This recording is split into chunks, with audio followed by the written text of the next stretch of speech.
Hello, Garland Nixon here. We're 2 years into the special military operation in Ukraine, and let's look at the various aspects of this conflict and try to figure out where we are. Let's talk.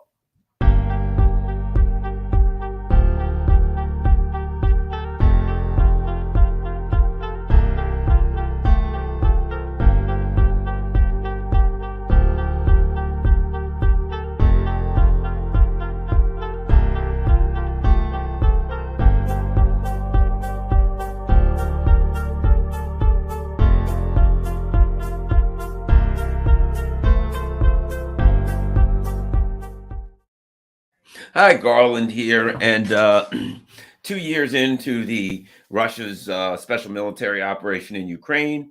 Let's kind of figure out where we are a little bit. Let's look at some of the I want to touch on the various aspects of the conflict. But first, let's touch on a couple of odds and ends that we may have learned. Here's an article that I think is of consequence. Ukraine ready for war with China, top MP. Kiev is ready to assist the U.S. in a war against any enemy, be it Iran, North Korea, or China, a senior Ukrainian MP has said, claiming that his country would prove to be a valuable military ally. We will be with you as long as it takes. It's time to keep promises. We'll go shoulder to shoulder with them, on and on and on, right? Ukrainians are ready. We're ready to stand with the United States shoulder to shoulder, either in the trenches near Tehran, North Korea, or near Beijing. No difference, he stated, because we appreciate your support. He says that Ukraine has the second strongest army in the free world after the U.S., making it a very, very valuable ally.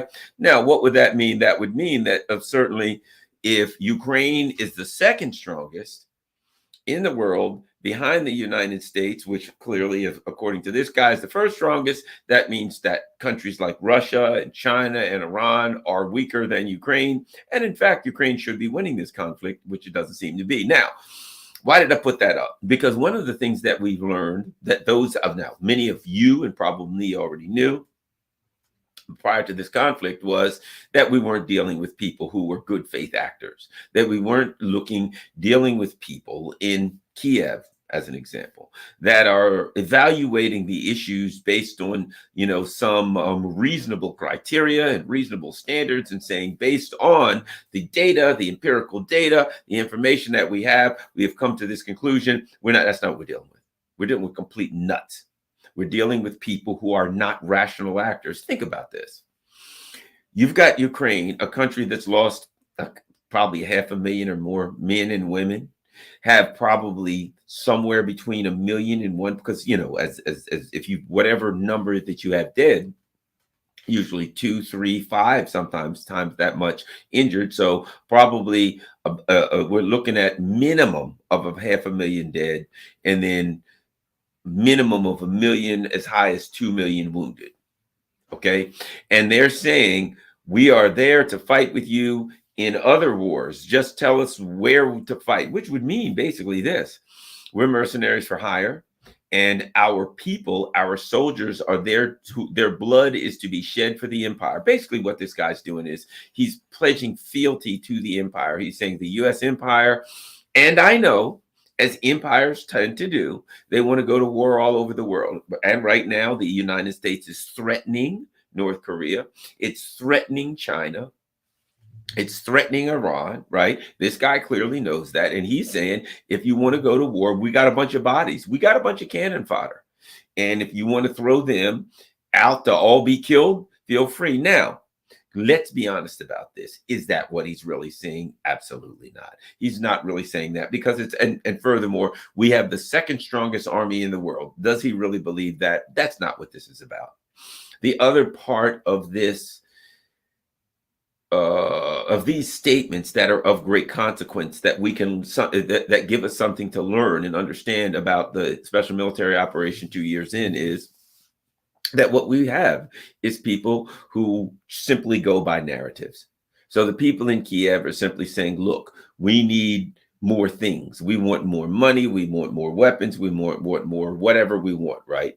And we will say whatever we need to say to get it. He was saying that on CNN for that to go back to Congress. He wasn't really saying we have the second strongest army in the world because they're getting pulverized by the Russians. Let's be honest.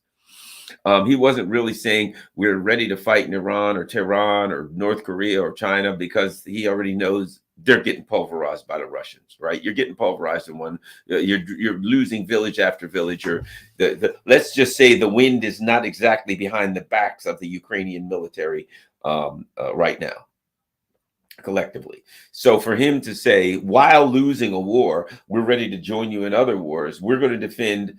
We're going to fight and attack China when we are in the process of losing our own country. It wouldn't be a rational statement if you evaluated that based on a rational, based on an empirical context. If you look at it and you say, what is this guy talking about right now? The Ukrainians are desperate. They want more money, which, of course, as you probably know, if you know anything about the country of Ukraine, will be swindled, scammed, and thrown into the pockets of the billionaires and the oligarchs in that country, and everybody who can rip some off will get it. But, of course, they want some level of weaponry so that they can continue the conflict. They can continue throwing it. Now, if you understand, he's an MP, he's a member of parliament, or the Ukrainian Rada, which means he ain't going to the front line. So what he's saying is, listen, we got men, women, teenagers, and old men, not me, who are going to the front line. We need to keep sending them to the front line so they can get chewed up. And why don't we say whatever we can say on CNN? If you understand the issue, he was on CNN. Why don't we say that stuff so that it'll get back to the members of Congress and they'll send some more money here and we can swindle it. They know the war is lost. And now, in the same way that when the U.S. left Afghanistan, before they left, the people that were there, that were the swindlers, said, let's swindle as much money as we can before this thing closes. That's what's going on in Ukraine. The swindlers are saying, look, this thing's coming to an end. How can we get all the money that we can get? One of the things that people make mistakes when they listen to what's being said, whether it's by Joe Biden or Victoria Nuland or one of the members of the Biden administration or by one of the fruitcakes in the Kiev regime, is they evaluate it as though these people meant what they say, rather than evaluate it based on what they meant, or based on the concept that they mean what they say. Evaluate it based on what are they trying to accomplish and how can they get more money to shove in their filthy, greedy little criminal pockets. That's it. But so the bottom line is this. Where are we right now? Let's start with but I thought that would be of great consequence. Well, let me add this for two reasons.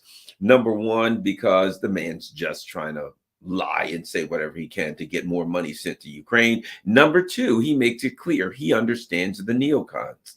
He knows that the neocons are trying to menace Russia and China and Iran and Venezuela, whoever, North Korea. We're going to fight you, and you. And he understands that the way to speak the language of the neocons, the way to ingratiate yourself with Joe Biden and these warmongering lunatics in his administration is to say, we're down with more war. If, in fact, you're around somebody who likes to drink, the way to ingratiate yourself with them is, hey, dude, I got a bottle of tequila. Would you like to share it with me? If you're around a weed smoker, hey, dude, I just got some great sativa. We're getting ready to twist one up. Let's smoke it. If you're around a pothead, that's what you're going to get. Around a person who drinks, whatever. You're around a person who likes football. Hey, guess what? Would you like to see my autographed sneakers from Joe Montana? Holy crap! You've got autographed cleats of Joe Montana, right? That's how you ingratiate yourself with them. You find out what they like. Once you know what they like, you talk about what they like. This guy knows that the Biden people are like war. So he says, man, you guys, hey, guess what? All the wars you're thinking about, of course, the Biden team's like, yes, war. We want war. It's like, look, here's the deal, dude. I'm down. War. Who you want war? Russia, China, North Korea? Yeah, we do. We're down. Really? Hey, I like you. Why don't you come over this weekend? We can hang out and talk about who to attack next. And the guy's like, yeah, you could slip 61 billion our way. Maybe we'd hang out a couple weekends and talk war. All right, high five. That's the way they do it. That's what that's about. Don't evaluate that as though he really meant it. He understands the language of the Biden administration. All war, all the time. That's why, let me say this. That is why that I argue that one of the reasons that the Biden administration is fascist. That when people say, oh God, we can't get Trump because fascism will come to America, I say fascism's already in America. One of the foundations of fascism is a commitment to war. If you are in a country and that country is committed to war first and foremost, you are in a fascist country. No way around it. That country was the United States. Look at the US. In the last 20 years, did we attack Libya? Did we attack Syria? Have we attacked Yemen? Have we attacked Iran? Have we actually in many ways attacked Iraq? Have we also attacked Russia? Are we threatening to attack China? Are we threatening to attack North Korea? How many countries do we have to attack or threaten to attack before you realize that the United States leadership has a commitment to war and a commitment to propaganda to try to dupe their citizens into sending their kids somewhere to die in a war? And, well, I'll tell you this, the Kiev regime certainly understands that if you don't. Okay, so bottom line, the U.S. is committed to war all over the globe, and the Ukraine was supposed to be the opening salvo of their latest move towards war. Their latest move was supposed to be, we're going to take out Russia using Ukraine, and then we can take out China, and then we can take everybody else out, and then we can rule the world. It's kind of sounds kind of like fascism, doesn't it? Rule the world. They need elbow room, Lebensraum, right? Okay, let's keep moving. If we talk about the state of affairs militarily, right? Here's the way I look at it. You can look at it differently. Here's the way I look at it. The Russians, historically, right? They were attacked by the gigantic, powerful military of Napoleon in, what was it, 1812, 13, 14, 12, 11, whatever, right? That just crushed everything in its path until it ran into Russia, and then it got crushed. We can go to World War I, attacked by Germany. We can go to, what was it, the Crimean War? What was it, around 1916 through 1920, 21, the US, Japan, the UK, France, they attacked the Soviet Union at that time, attempting to do a regime change to get rid after the Bolshevik revolution, and they lost that one. Next comes along Hitler. He attacks Russia and lost that one. So right now, the West versus Russia is 4-0.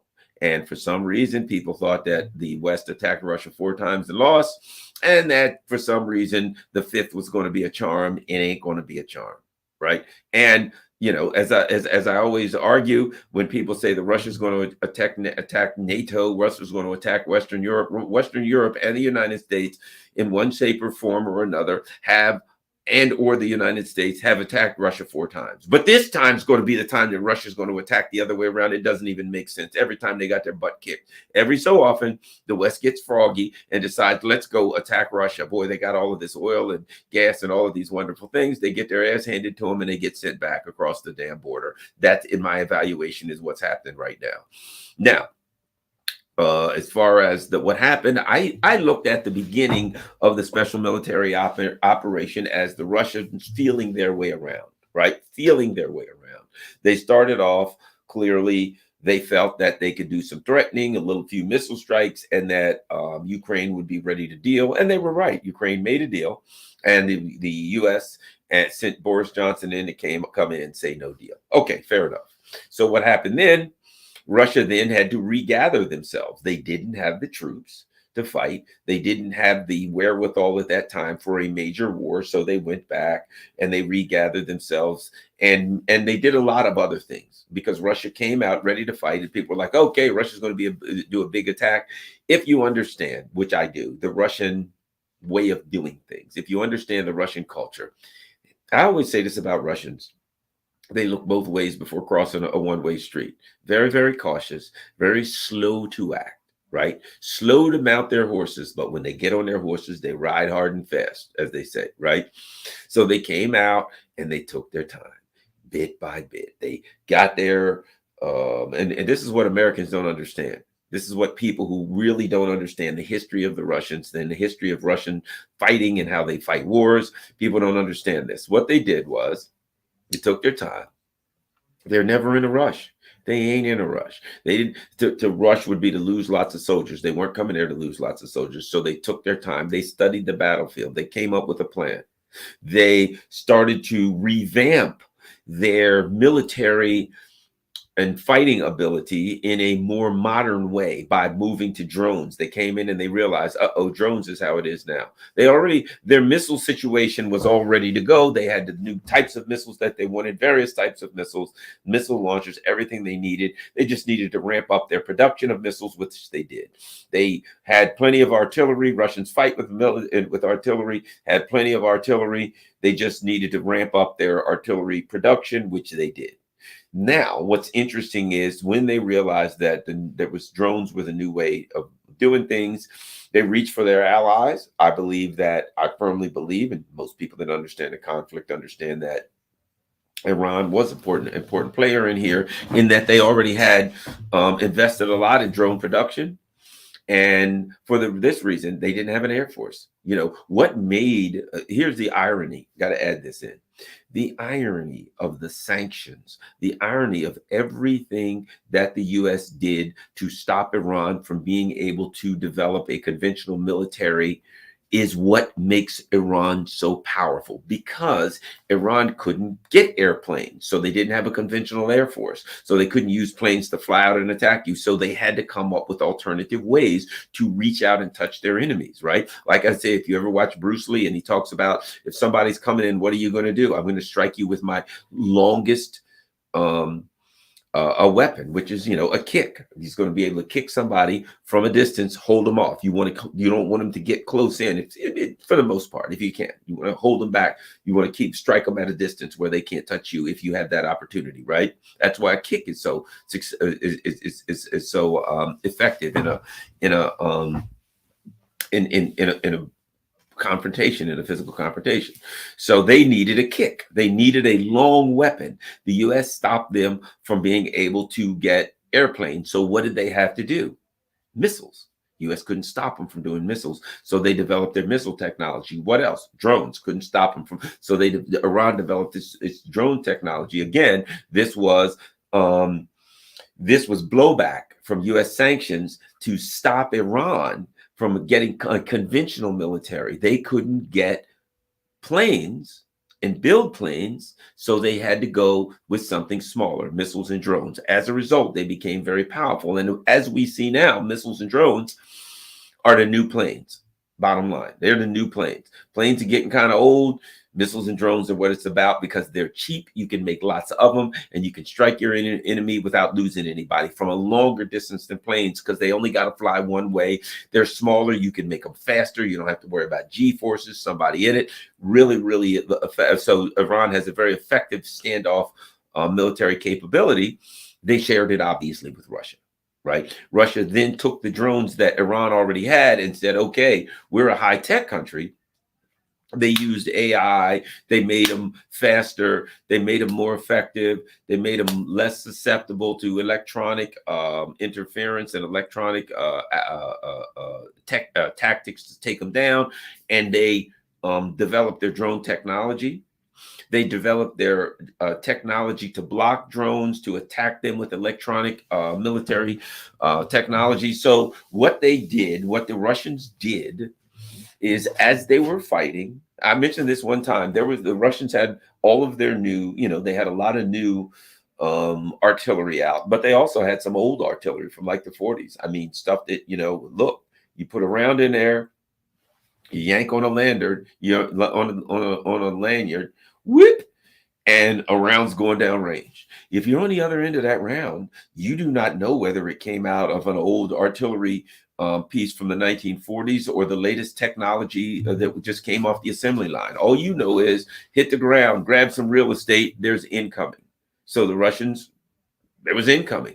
And as they continue to build their new artillery pieces and their new, more high-tech stuff, they use their high-tech and their low-tech stuff. But it's all effective. If you got rounds and you can send them down range, the people on the other end of those rounds got to grab some real estate. They got to dig, they got to run, they're going to, or times are going to get real hard. So as Russia was using their conventional military, it's obvious that they were increasing their ability to use to technologically advance their drone warfare, their missile warfare, and might I add, in doing that, they incorporated the drones and missiles, particularly the drones, as it were, into a new type, a new brand, a new style of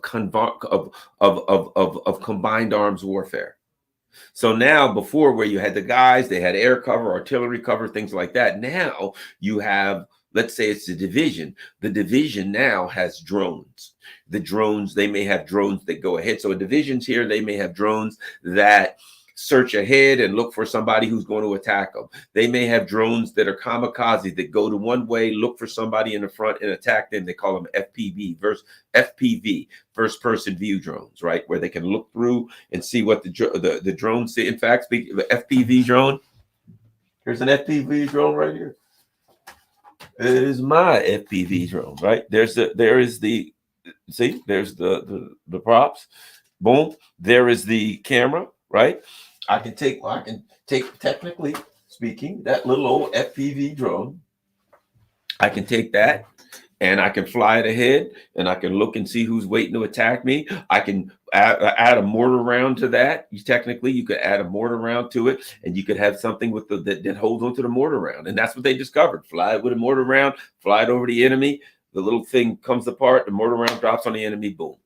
They got problems. They got some of the drones, they just put an explosive charge on it. It flies in, it sees where it is, it flies right in, boom, it blows up and it attacks their enemy. So the bottom line is, here's my point. One of the things that Russia has done is that they have changed the entire style of fighting that they use for ground warfare, in that they have incorporated drones into conventional combined arms warfare, making them much tougher on the battlefield, making them much more effective on the battlefield.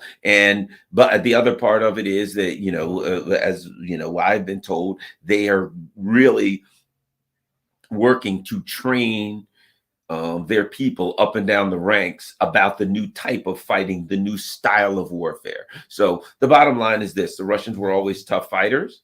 They were always warriors. They were always pretty much won the wars they got in because people were attacking them on their border and they wasn't having it. And now they seem to have greatly improved their fighting style. And now, as a result of that, in my opinion, they have they're overrunning the positions of the Ukrainian military all along the front. The contact line, which is about 1,000 kilometers. Oh, look, just think about 1,000 kilometers, man. That's like for me from here to Florida, for God's sake, right?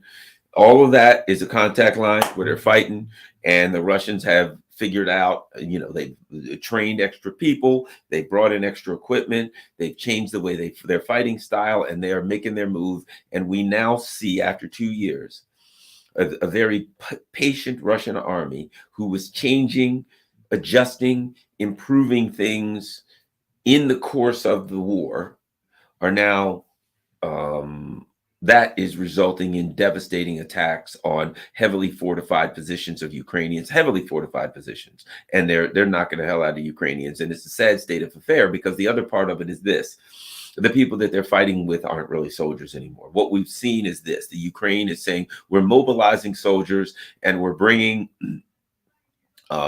more people to the front. Well, think about this. Garland and 5, I don't know, Shaolin monks come to a fight, and you say, okay, we're going to fight you. We need 5 people too. And you just go to a bar and grab 5 drunks and drag them out there, shove some coffee in them and say, okay, I'm going to get out the way. Those Shaolin monks are going to, yank their eyes out and snap their necks in about 30 seconds. Just because we have equal numbers doesn't mean that the fighters are equal. There's the number of fighters, but we can't overlook the ability of the fighters to fight. So my point being now is Ukraine is to a point where now they're grabbing people off the street. They don't even have time. They're mobilizing people off the street of different ages, some women, old people, teenagers, and they're able to put bodies on the battlefield, but these bodies are not adequately trained. They're not adequately equipped. And in the end, that's all they are. They're just bodies. That's what's found there. Dead bodies. They go from living bodies who are untrained to dead bodies who are just to be buried, nothing left. So that's what we're looking at. We're seeing the reality at this point of a trained, well-equipped army versus an untrained army where most of the trained people have all been killed. So we've got an untrained army who's begging the United States for more equipment that the United States doesn't have to give them.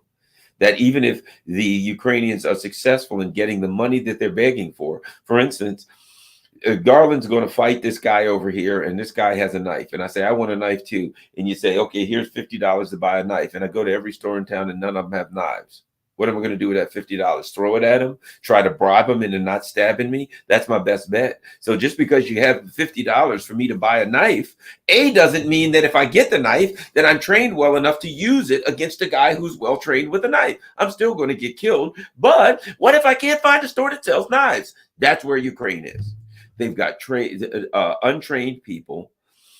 And even if the money comes in, they're unable to buy the weapons that they need because either the US's weapons are all going to Israel, so they can't send them to Ukraine and won't, or the EU just doesn't have any left.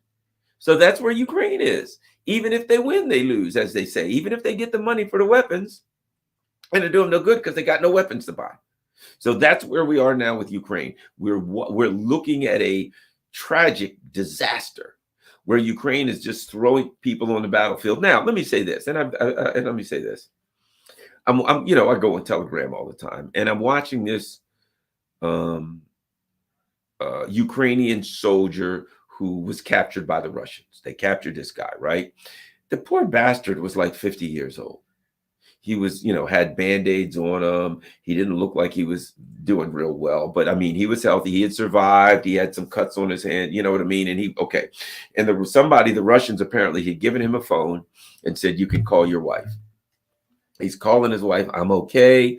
Everything's going to be okay. I'm going to survive. I watched that. I didn't look at that guy and say, ha, ha, ha, he's some terrible, evil guy. I'm so glad he's getting torn to pieces and killed. I looked at a human being.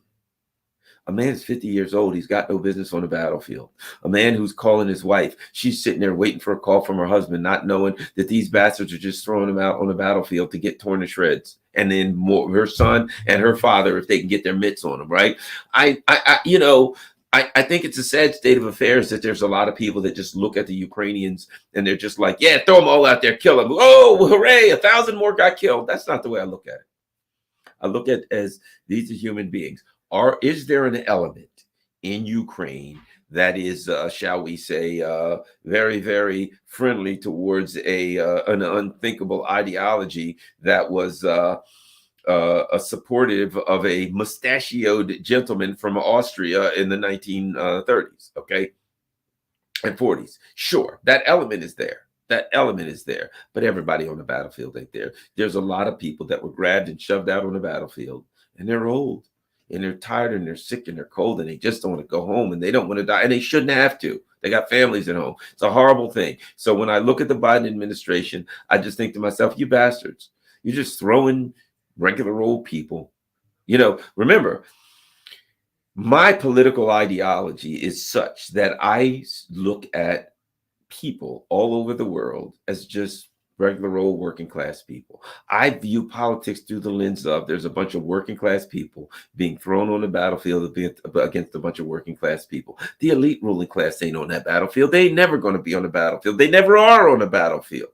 They throw a bunch of poor people and working class people to tear themselves to shred. And that's what's going on. And that I wish it would be over and the people in Ukraine could just go home and live with their families and their wives and their children or whoever the hell and go on about their lives. And hopefully, if they're the ones that are of a unthinkable ideology, hopefully could have an opportunity to maybe see the world in a new light. Maybe they will, maybe they won't, whatever the case. But you got to see people as human beings, right? And at any rate, so here's where we are. the narrative that the Russians are losing. I saw an article the other day that popped up on my phone, right? Let me show you. I'm in the United States. I'm in the United States. I'm just going to go real quick and show you the kind of pathetic propaganda we're getting. Let me do this. Watch this. I'm sure there's always something. I don't see anything yet, but usually it's not long. Oh, here we go. Russia loses ninth fighter jet in days, right? That's the kind of propaganda.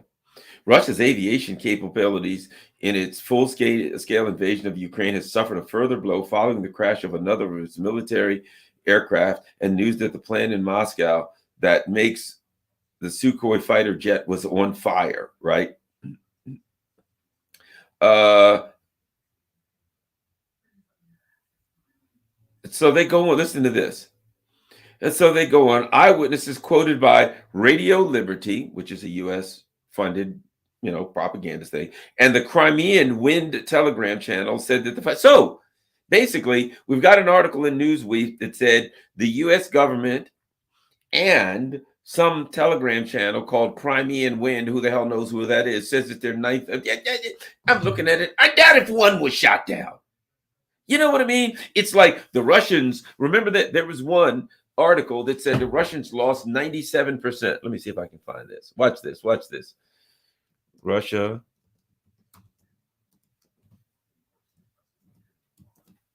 Let me see if I can find this. Watch this. Oh no, here we go.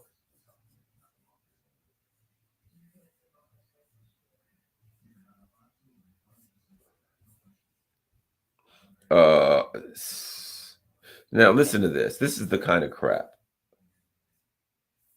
that's still going on. You're going to love this. Here we go.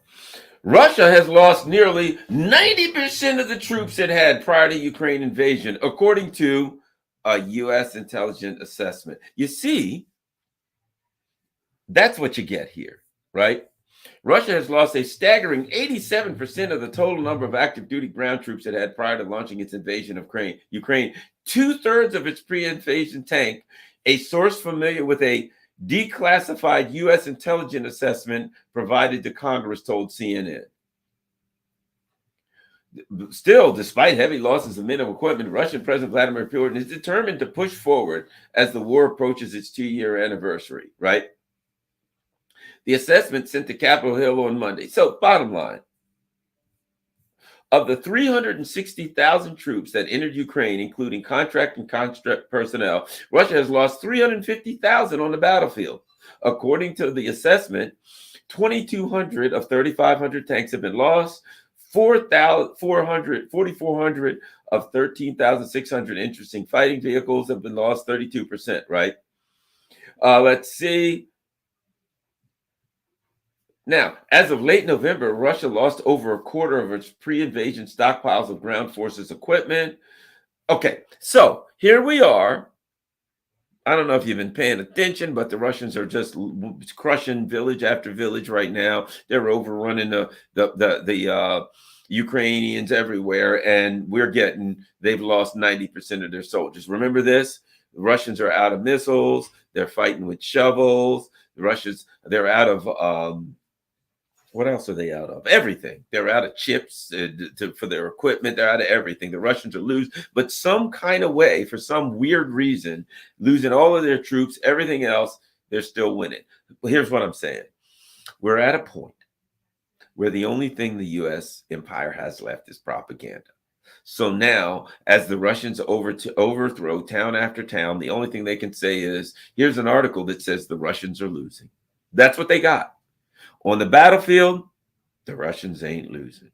On the internet, on Twitter, on CNN.com, on MSNBC.com, the Russians are being pulverized. They're being destroyed, torn to pieces, ripped to shreds. They have no chance. So that's where we are in the real world. in the world of things that we can see and touch and feel and smell, Russians were winning the war. In the world where neocons and warmongers create propaganda and narratives, the Russians don't have a chance. Luckily for the Russians, they're actually fighting this on the battlefield. So the American people are starting to get wise.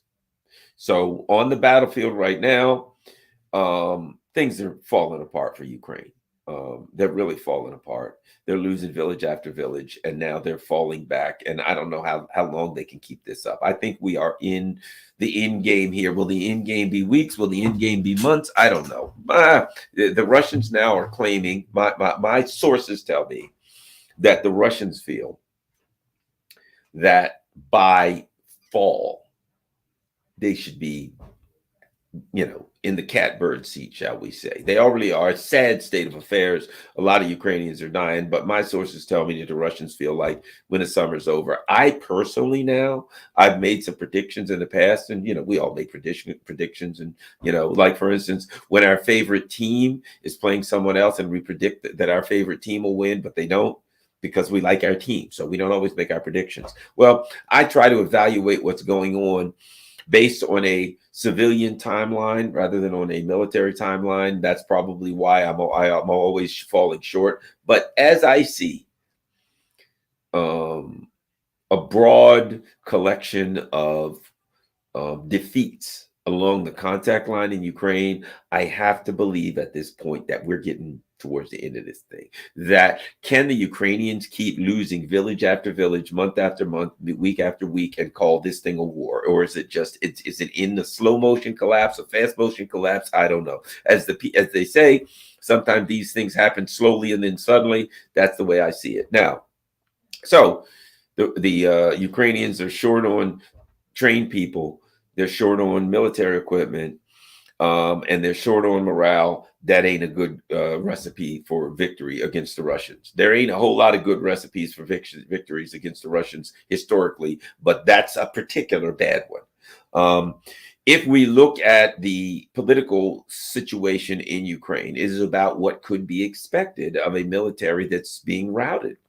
Vladimir Zelensky is still struggling to maintain the narrative that, this is going to go on, that all they need is a few more weapons, some F-16, some U.S. tanks, some ATACMS missiles. He's struggling to maintain the narrative that all they need is a few more of the wonder weapons, and they'll turn this thing around. He was as Avdiivka was falling, he was in old Baghdad. Bob Zelensky was literally in Munich saying, we're going to take Crimea back.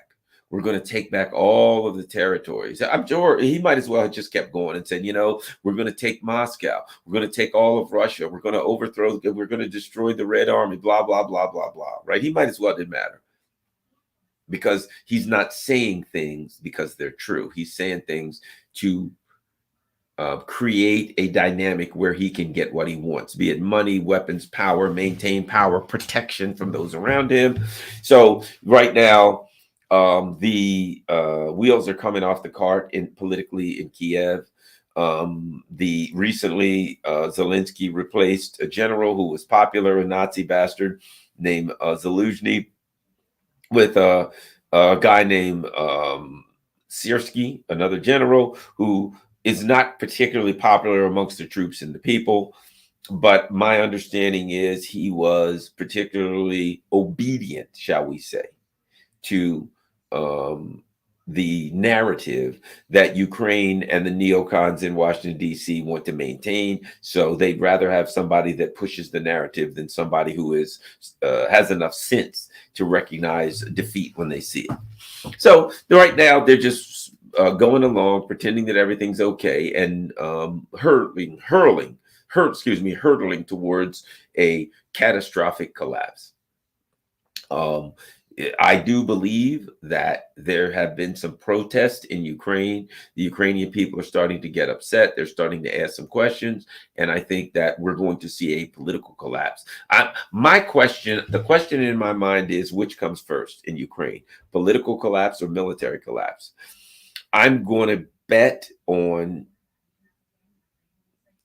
I'm going to bet on military collapse. I'm going to say military collapse creates the dynamic in which the political collapse happens. That is inevitable. That once the military starts to fall apart, the only thing Zelensky can do is, his Baghdad Bob imitation, and just stand in Kiev and say, "No, I'm telling you, we're not really losing. We're really winning. We're going to take back everything. We're going to defeat him." That's all he can do, is maintain the narrative until the Azov Nazis put a bullet in the back of his head, which I suspect is a likely outcome for him if he don't figure out that it's time for him to get the hell out of the country before that happens.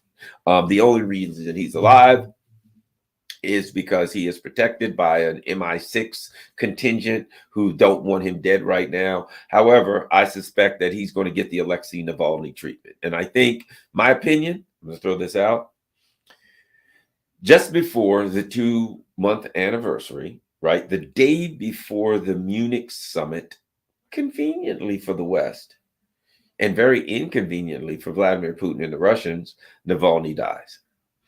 And just, what do you know, his wife, who hadn't seen him in 2 years, just happened to be hanging around the Munich conference, all ready to talk the next day, almost like they had planned for him to die. And of course, on the anniversary, the 2-year anniversary of the beginning of the special military option, just like clockwork, Joe Biden had sanctions to deliver. So, in my opinion, it's quite possible that the spies found a way to kill Navalny. That's what I think. They found a way to kill him, and they took care of Navalny, and it was a convenient time for them. And now they use that to drop their sanctions. They use that to say, okay, now he's in jail. We need a new puppet who we're going to say is going to be the savior of Russia. And guess who it is? It's Navalny's wife or something, apparently. It's Juan Guaido. It's whoever the hell it is. They need a new Juan Guaido. They need a new puppet. And to be quite frank, if I was them and I saw what happened to the old puppet, I wouldn't be thrilled much about being the new puppet. But, then again, I ain't a puppet. And puppets don't think like that, right? So that's something else. Let's talk about some of the blowback that's going on around the world. And I think this is critical. Here's an article. Taiwanese leaders fret over U.S. commitment to Ukraine. U.S. lawmakers who visited Taiwanese leaders this week have reportedly been met with apprehension and questions over Washington's security commitment amid its stalled support for Ukraine. Taiwan is extremely interested in Ukraine and extremely worried that we might walk away from Ukraine, right? Well, what do you think here? The Taiwan puppets of the U.S. have looked and they've come to the obvious conclusion that they're nothing. Possibly they're getting there. They're slowly getting there. That they're cannon fodder. That they are Ukraine 2.0. And they're like, okay, wait a minute. Let's see if I understand this. Ukraine is on the border of Russia. You armed Ukraine to the teeth. You dragged them into a war with Russia. Now they are getting turned into mincemeat. And you're looking at them saying, remember when we told you that we would supply you with weapons as long as this took? Yeah, well, that wasn't true. It's taken long enough for us. See ya, wouldn't want to be you. And you're going to walk away. You dragged them into a fight with a superpower, and now you're going to walk away and watch them get turned into mincemeat. And the neocons are like, yeah, what's wrong with that? And the Taiwan's like, we think you're going to do that to us. And the neocons are like, yeah, only because we really are. What's your question? And the Taiwan's like, well, we don't want that to happen. And the neocons are like, and do you really think we care? Your job is to be cannon fodder. Shut up. We'll drag you into fight into being the ground zero of a fight between two nuclear superpowers, and you will get smoked. You will get turned to rubble. Most of the people I'm talking to today, right here in Taiwan, will be killed. Your families will be killed. Everybody you know will be killed. So what's wrong with this scenario? You shut up, continue doing what you're doing, and you're all going to get killed. And the Taiwan leaders are like, hey, we don't like this outcome. And they're like, yeah, shut up. That's it. I mean, Captain Obvious on Taiwan has looked and they're like, well, we're right on the edge of a superpower. In fact, we're part of a superpower. We are literally a province of China. And the U.S. is pumping us full of weapons, just like Ukraine. But here's what Taiwan might notice. They're going to pump you full of weapons till they get tired, till you get in a fight with China, till you get blown to hell, till you really need the weapons, and then they're going to stop giving them to you. The only thing you are is bait. You are the cheese in a mousetrap, Taiwan. And some of the people in Taiwan may be starting to figure that out. They may be looking back to my big, I mentioned, for those who don't know about the Garland-Nixon debacle, when I made a tweet that went viral in Taiwan and caused the Taiwanese government to great fury. They literally wanted to change laws. All you got to do is tell you what you do. Go out there and search Garland-Nixon plan for the destruction of Taiwan and see what shows up. They don't like me in Taiwan at all. Oh, excuse me. The independence people don't like me. The people who want peace do like me, because I think I've heard they felt that I contributed to their move towards peace. But we won't get into that. Anyway, so one of the things that's happening as a result of the Ukraine conflict is there are people who are coming to the conclusion that the neocons might not be acting in your best interest. There are countries looking at Ukraine saying, ooh, I wouldn't want to end up like that. Yikes. And the U.S. is like, hey, we're your friends. And they're looking at Ukraine like, yeah, they're your friends. The U.S. is like, yeah, and we'll come over there. We'll sell you weapons. We'll do all kinds of great stuff, and we will help you stand up against your large and powerful neighbors. And countries are like, yeah, like you did Ukraine. Exactly. And countries are like, perhaps we should think about this for a while and maybe go in another direction, you think? The U.S. Neocons are being exposed for what they are. I mean, they're just throwing people out here to be die like cannon fodder.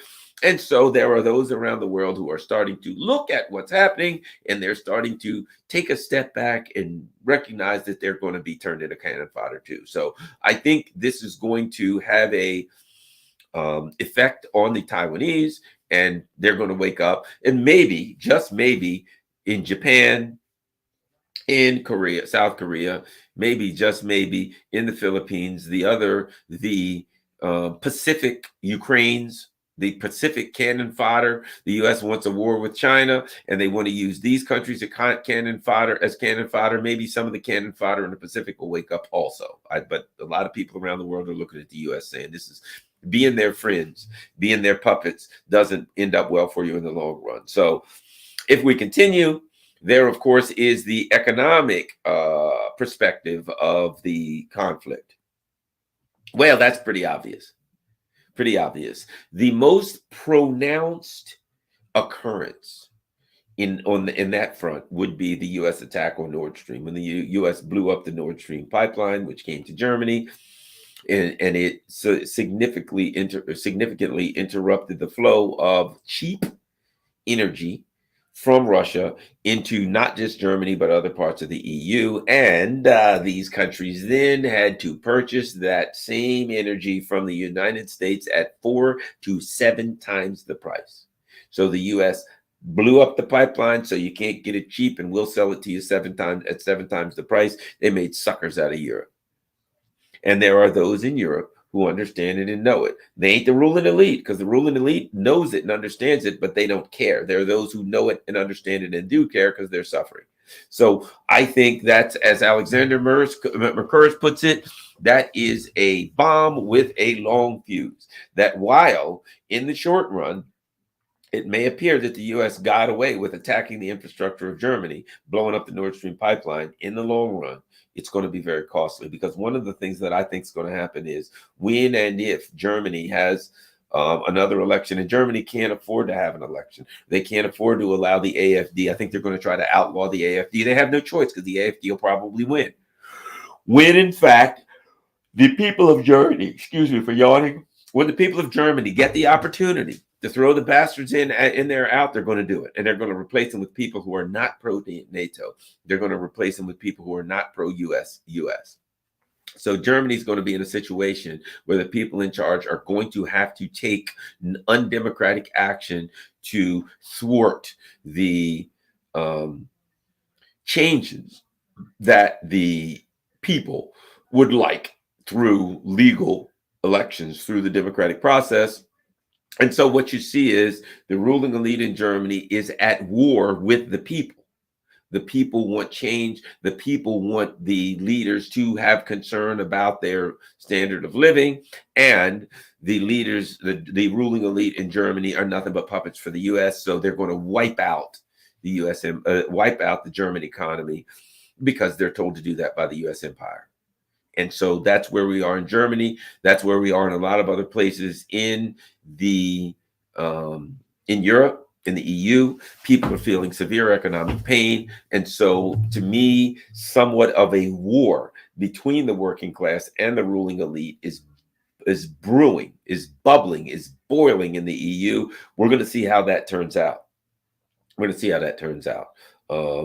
I could guess.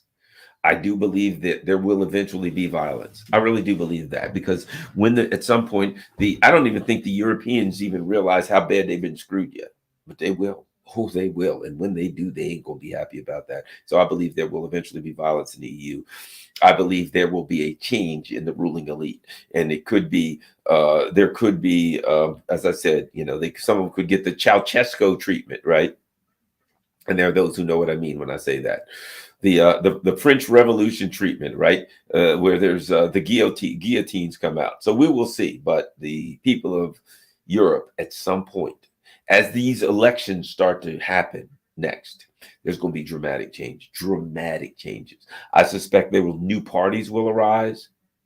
And there will be dramatic political swings throughout the EU, and there will be parties coming to power that are anti-EU, that say we want the hell out. There will be parties that are anti-NATO. There will be parties saying we want to bring back our relationship with Russia so we can get that cheap energy and we can have industry again. So that's what's coming in the EU, I think, as a result of this. I think it's fairly obvious at that point. We shall see at which point that takes place. Somebody says authoritarian socialists will take power. Well, we've got, I'll put it like this. We've got authoritarian, what I call the ultra liberals, who, of course, what's interesting about the ultra liberals who are in power is they hate the socialists, and they hate people to the left of them. They hate people to the right of them. They hate everybody. And what the other, what's something I think that out of this too, that's come out of this, and there are some rapprochements between ideological groups that normally don't get along. Right? Some lefties and socialists, some lefties like me, have got really good friends that are libertarians. Traditionally, we don't get along. But now that people have become practical, Viktor Orban, there was people who were lefties who were like, he's a far right. We are now are like, hey, he's a reasonable guy. He's practical. Might not ideologically agree with him in some areas, but he's not an idiot. He's not insane. And so what we're seeing is this. Let me take it down to this. Where in fact there were splits that were along traditional ideological lines of left and right, not these fake ultra liberals who claim to be left because they support the LGBTQ agenda. They hate trade unions. They hate all the traditional things that the left liked, and they even hate the traditional left.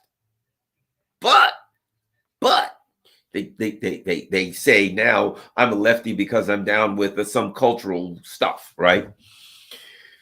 That they're not rational and practical actors. And that there are those of us on the left who are rational, practical actors. There are conservatives who are rational, practical actors. And the rational people are saying, we're rational. We may not agree ideologically on things, but look, if we see red, it's red. If we see blue, it's blue. We're not going to pretend that we're looking at red and it's really blue.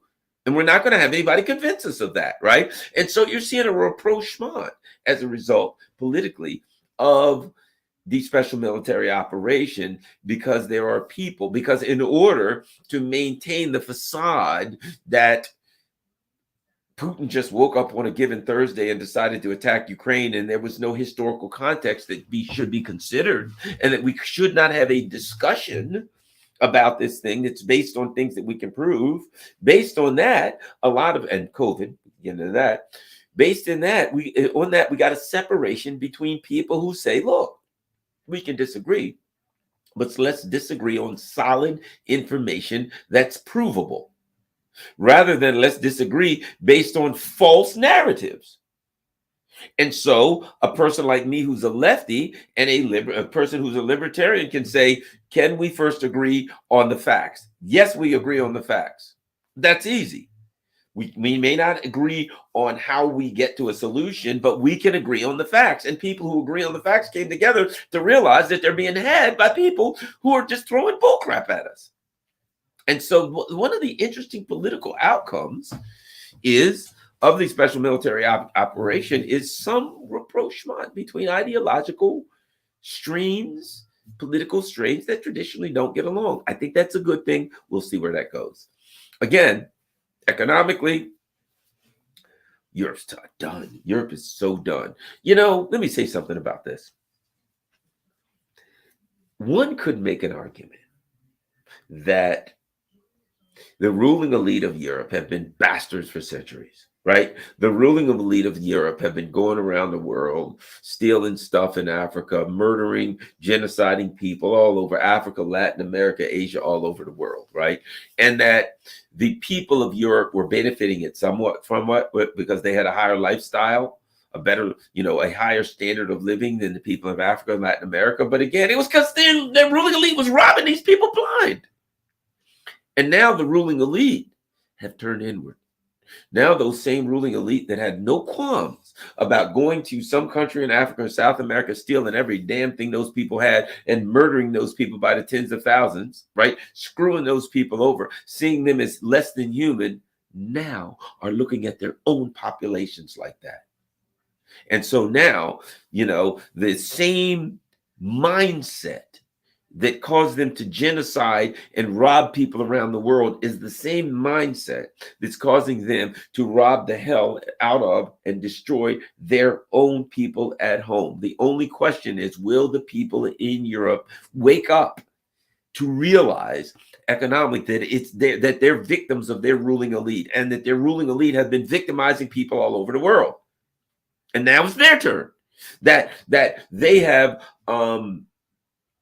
completely and totally deregulated the banks and these financial institutions, that they were taught, yes, deregulation is the way to go. Really? You think that you can go to Wall Street in the city of London and get rid of all restraints on these bastards, and that they're not going to rob you and me and everybody else? You see, you unleash them, the ruling elite unleashed them on the world, and they went around the world and they robbed and stole.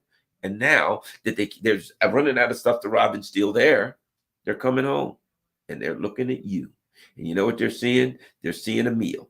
They're coming home, and now they're like, well, we can't rob and steal in Africa and Middle East and Latin America like we used to. How's the people looking at home? Yummy, we'll eat them. They created these monsters. They convinced you that, the world would be wonderful if you just got rid of all regulations. Regulations are bad. Regulations are evil. Let's deregulate Wall Street completely. Let's just let the Wall Street bankers do anything they want, because government regulations are all bad. All of them. Get rid of those regulations and the market will work perfectly. And these people are like, yeah, get rid of regulations. You just let Citibank and Goldman Sachs do anything they want, and the result will work out great for all of us. How's that working out, Mr. Deregulate everything? It's a lesson that some of us didn't have to learn. Some of us already knew that, but there are those of us who still to this day, if the government would just get rid of more regulations, and really, there's still some regulations on Citibank and HSBC and Goldman Sachs. Well, we got to get rid of those last few regulations, because then things will shake right up. Then we'll really have it made. And, here's what it is. We're finding out. For those of you who want to get rid of them, go right ahead, because it's worked so well so far. So that's where we are. brutal, genocidal, a thieving machine that has been going around the world robbing people has come home. The chickens are coming home to roost, and now the people of Europe are waking up and they're broke. And their jobs are gone, their careers are gone, their industry's closing down, and they are trying to figure out who did it. Oh, I know, it's the immigrants. Why are the immigrants? Why are there a bunch of immigrants in your country? Oh, because the ruling elite went and bombed the hell out of their countries, and then they all got on ships to leave the bombing war zone that your ruling elites created, and they showed up at your front door. And the ruling elites are like, "Yay, come on, more of them! Yay, cheap labor." But they're there in the first place because your country went over there. Your leader, ruling elite, went over there, bombed the hell out of there, destabilized their countries, everything else. Now they show up. And what they tell you, here's what they want you to do. Get mad at the immigrant. Get mad at the guy that's here. Why? He's ruining your life. The guy that created the dynamics that brought in all of these immigrants, should I get mad at him? No. Just the immigrants. Get mad at them. They're the ones. And meanwhile, what are they doing? The same thing. They're about to start a bloody hell in a war in the Middle East. Let me ask you this. If you're living in Europe right now. If these sons of bitches have their way and they start some gigantic war in the Middle East, where do you think the refugees in the Middle East are going to show up? Big news, not the United States. They will be showing up in everywhere, from Lebanon, from Syria, Iraq, Iran, every day, Egypt, you name it. If you get some damn gigantic war in the Middle East, you think you got refugees now. You think you got immigrants now. The entire Middle East will pick up, pack their bag, and trundle, as Alexander Mercouris always says, and trundle on over to France and Germany and all of the above. That's what's going to happen. They'll blow the hell out of the Middle East. And I guess, as usual, the people in Europe will get mad. Oh, darn, look at all of these immigrants. How dare these immigrants come over here? I'm just telling you what's going to happen. If they get their war in the Middle East, you ain't seen nothing yet. When it comes to immigration, you haven't had a single immigrant as compared to what you will see if these bastards get their war and blow the hell out of the Middle East. Oh, by the way, not only will you'll have immigrants, but you know what you won't have? You won't have oil. You won't have gas. You won't have nothing. You'll be cold and hungry, and you're not allowed to eat immigrants. So you're screwed, blued, and tattooed. So don't forget, don't get mad at the ruling elite. You got to get mad at the immigrants. That way the ruling elite can keep doing what they're doing. Let us continue. The United States is economy ain't doing, I mean, it's crap, it's garbage or what have you, but it's not doing as bad as Europe. Why? Because we're selling stuff to Europe. Think about this, Europe, for 1 second. I want you to just think about how much of a sucker you're being made. The United States goes to Europe and says, look, you can't buy all this stuff from Russia. They're right next door. Fair enough. They sell it to you cheap as dirt. Yeah, of course. But they're evil, and who knows what they might do. They might use energy as a weapon or something like that. So stop buying stuff from Europe, from Russia, because it's cheap and it's making your economy strong. Okay, we won't buy from Russia. Oh, wait a minute. There's China. Here's what we need you to do. Stop buying stuff from China. Why? Because they're evil communists. They're horrible. They're out to get you. They're going to bug your stuff and all. You don't buy anything from China. Okay, we won't buy anything from China. So, in case you hadn't thought about this, Europe, if you're not buying anything from Russia and you're not buying anything from China, who would there be left to price gouge you? To buy things from wherever. You can't buy them from Russia or China, Iran, Venezuela. They're all sanctioned. I know. You can buy it all from the United States and they will mark it up to hell and price gouge you. You poor bastards. You poor blue and yellow flag flying bastards in Europe. These people have convinced you to stop buying cheap energy from Russia, to pay 7 times for it from the U.S., to stop buying stuff from China, pay 10 times for it from China. Think about this. What kind of idiot are you if I'm selling widgets at $50, and I come to you and say, that guy's selling you widget for $5, he's evil, you got to stop. Okay, that guy over there will sell you widgets too for $4.50. You don't buy them from him, he's evil. Okay, where do I get my widgets? Funny you should ask. I just happen to have some for $50 each, but I was paying $5 before. Yeah, but you wouldn't want to buy it from these evil people. Buy it from me. The fact that the Europeans can get schnookered like that says to me they should be schnookered like that. I love Europe. If you're in Europe right now, I love you. Nothing against you. Nothing against you. The same thing I'll say about the U.S. It is a crime against God and nature to allow a sucker to keep his money. And if you're getting schnookered in such an obvious manner, nature says you should be schnookered. If I go to Europe, they got the buses blue and yellow. They got street signs blue and yellow. People with their flags. Look, I've got a blue and yellow flag. Really? You have any food? Nah, I'm kind of hungry right now. My factory closed down and my job just went overseas. But I got a blue and yellow flag. Yay! Go Ukraine. Bad news, they're going to lose the war.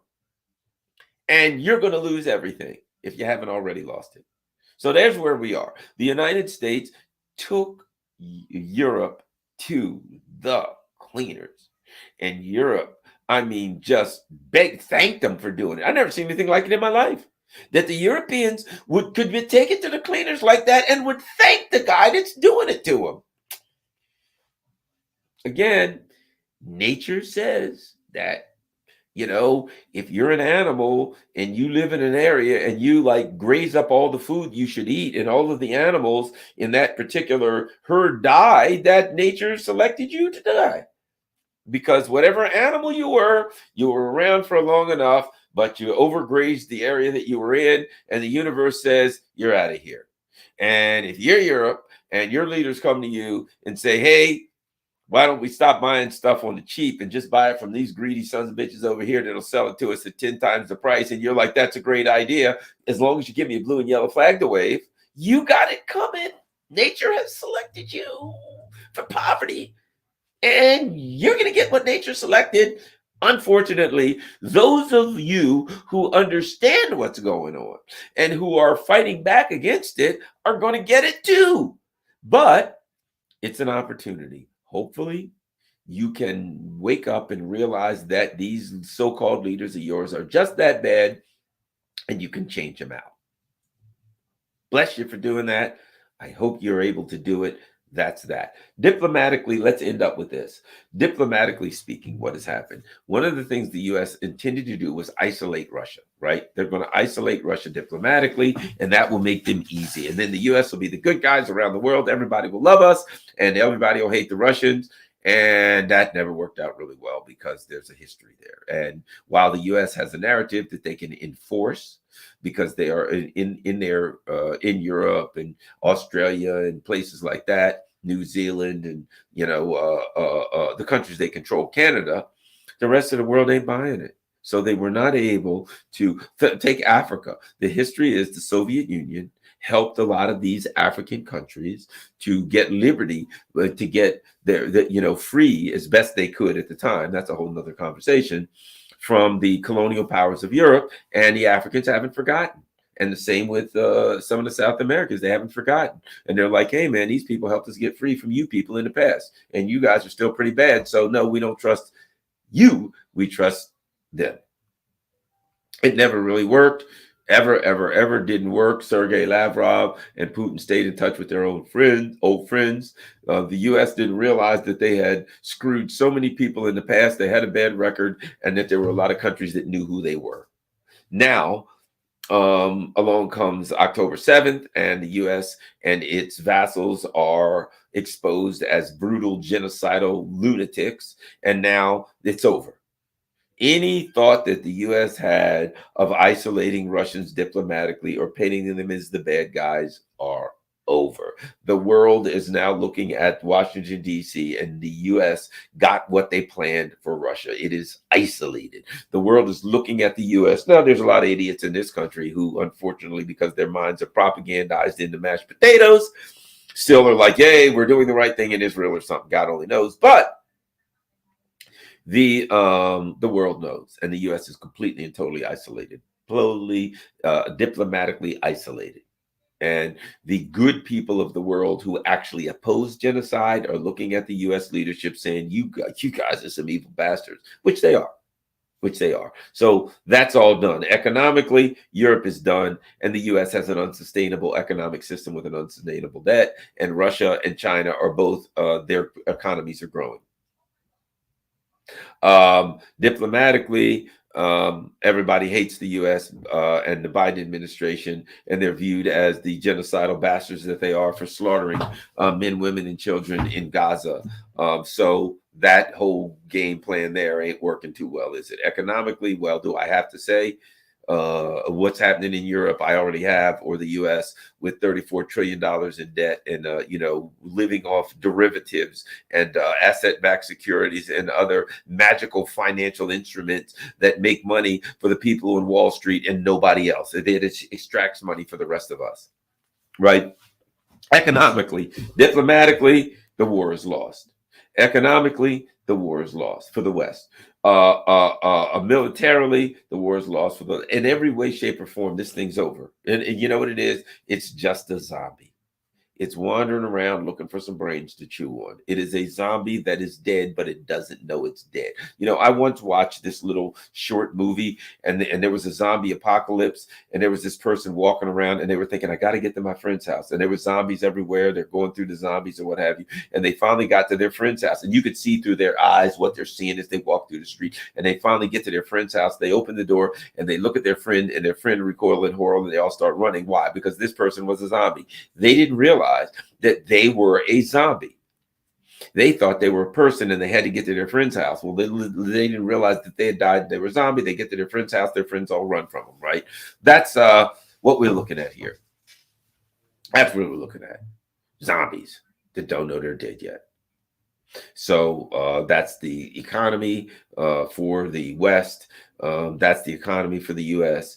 That's the entire plan for taking out Russia and ultimately China. The neocon project, shall we say, is done. The neocon project in Europe is in Ukraine is finished. The neocon project in it's the neocon / Zionist project in Israel is exposed.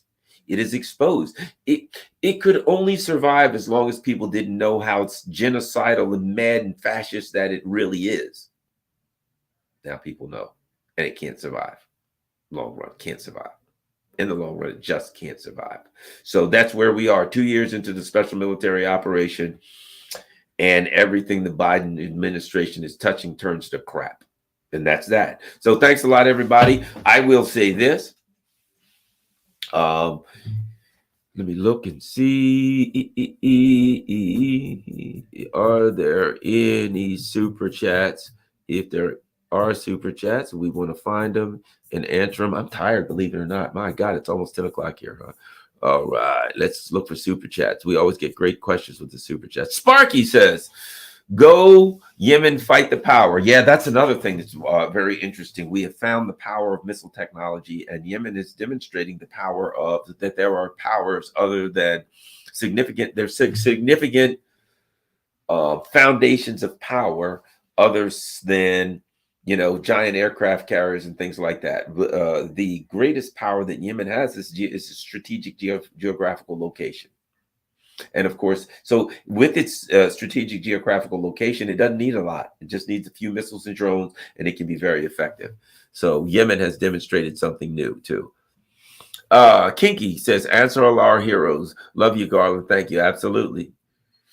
Kinky too, belated thank you for that Jody Brar interview. Thank you. I love Jody Brar. She's just so awesome and brilliant. She's wonderful. She's one of my favorite guests. I could listen to her for hours because with Jody Brar, I've had people say to me, well, she's a socialist, communist, Marxist, Leninist, whatever. And they'll say, and they don't like that particular idea, but they'll say, but man, she really knows her history. Or man, she said something that just made me scratch my head and say, holy crap, that makes sense. She's a really brilliant woman. Her father's a brilliant person. They're a great family. Her brother's Ranjit Brar. You might have seen him occasionally on the mother of all talk shows. But yeah, I have a lot of fun hanging out with. I have a lot of fun hanging out with her on Fridays when we're able to do that show. She's really cool. Vivian says, isn't this U.S. goal of a protracted war to weaken Russia, spreading Russia's resources thin and working against Russia? No, it don't. Russia's getting stronger. Russia's not getting weaker. Their economy is getting stronger. Their military is getting stronger. Everything's getting stronger. The U.S. is getting weaker. The U.S. is getting spread thin. And particularly diplomatically, the Russians are getting stronger. All right, Ivan B, super sticker. Thanks, Ivan B. All right, how about we go to Andre Gang. Thanks a lot, Andre Gang. Okay, here we got Richard Adams says, does either Biden or Ukraine make it to November? Yeah, I don't think either one of them makes it to November. Good point. Neither of them makes it to November. Biden looks like he's about to crap out any day. But the bottom line is, the guy is to a point where, I mean, let's face it. You look at this. Here's a guy that soils himself every day. We know this. They're hiding it. He's got on some probably like the really good kind of Depends so that the smell doesn't get out. That guy's crapping himself every day. He's done. He's finished. It's all over for Joe Biden. So no, I don't think he may live till November, but he won't know it's November. How about this? Vivian 112 says, can it reduce Ukraine after the war, join NATO, and again later be used by the West to hurt Russia? No. Here's my prediction. At the end of the special military operation, Ukraine will not be friends with NATO. Ukraine will wake up and say, my God, look what you've done to us. That they will be angry, and that the U.S. empire is going to leave them stranded, and they're going to need food and things like that. And they're going to say, well, Russia, can you help us out? My prediction is Ukraine will turn on the U.S. and they ain't going to be mad at Russia. They're going to look at the U.S., they're going to look at the EU and say, what the hell did you do to us? You dragged us into this war. You told us that we could fight this bear. You threw us in a cage with a bear. And what happens when you get thrown in a cage with a bear? You get mauled by a bear. What's shocking? Who would have saw that coming? All right, let's see who. How about we go with Henry C. Smith, who says last man guillotined in France was in 1977. Holy crap. Yeah, well, could be coming. I think they're sharpening up the old guillotines again. Wouldn't shock me. How about we go to ADEC? Thanks for the clarity. Thank you, ADEC. Anything? Anyone else? All right. Rockfin. What the hell happened to Rockfin? I don't know why I lost Rockfin. It should be.